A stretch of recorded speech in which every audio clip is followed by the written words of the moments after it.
हम आज डॉक्टर कृष्ण राजू के गौशाला में हैं। मैं कपाली बाबा काशी से, हरिश्चंद्र घाट का पीठाधीश्वर।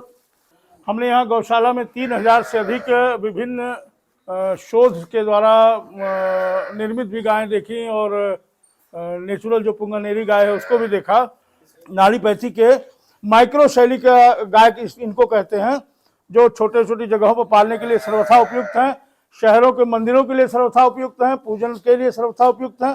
तो एक बात ध्यान देने की है हमारे यहाँ कि 84 लाख योनियों में 7 बार मनुष्य का जन्म और 3 बार पुण्य कर्मों के फलस्वरूप गाय का जन्म होता है, गौ का जन्म होता है। इसलिए ये महत्वपूर्ण है और ये हमारे पूर्वज ही हैं जो विभिन्न रूपों में हमारे पास आकर विभिन्न प्रकार से अपनी सेवा लेते हैं।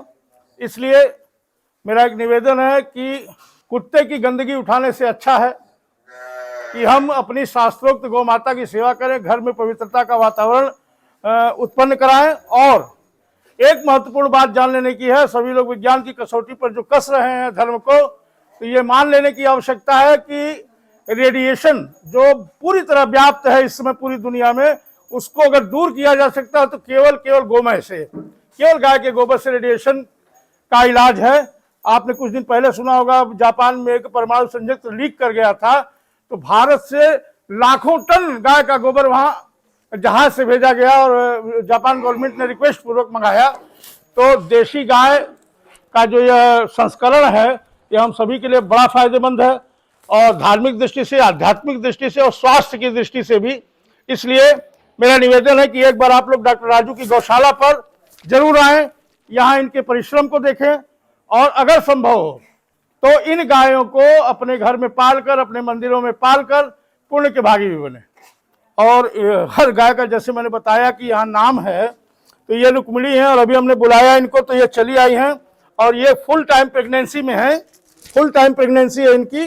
और आप देख सकते हैं कि उस समय में भी इनके आकार में बड़ा परिवर्तन नहीं है, नेचुरली। और एक बात अच्छी है, इस गौशाला में गाय बांधी नहीं जाती है, कोई बंधन नहीं गायों के ऊपर रखता है, एकदम पुरानी पैथी पर, पुरानी तरह से जिस तरह भगवान कृष्ण गायों को सम्मान देते थे, उनको चराते थे और गौ वन विहार करते थे, उसी तरह हमारे डॉक्टर कृष्णन भी कर रहे हैं। ये भी कृष्ण की तरह ही भगवान गौ माताओं की सेवा कर रहे हैं। और मैं बहुत बहुत धन्यवाद देता हूं और ईश्वर से कामना करता हूं कि ये इस सेवा में, और जो ये चिकित्सा की सेवा कर रहे हैं, जो हेल्थ की सेवा कर रहे हैं, छोटी सी जगह पर भी आप इन गौ माताओं को सुविधापूर्वक रख सकते हैं।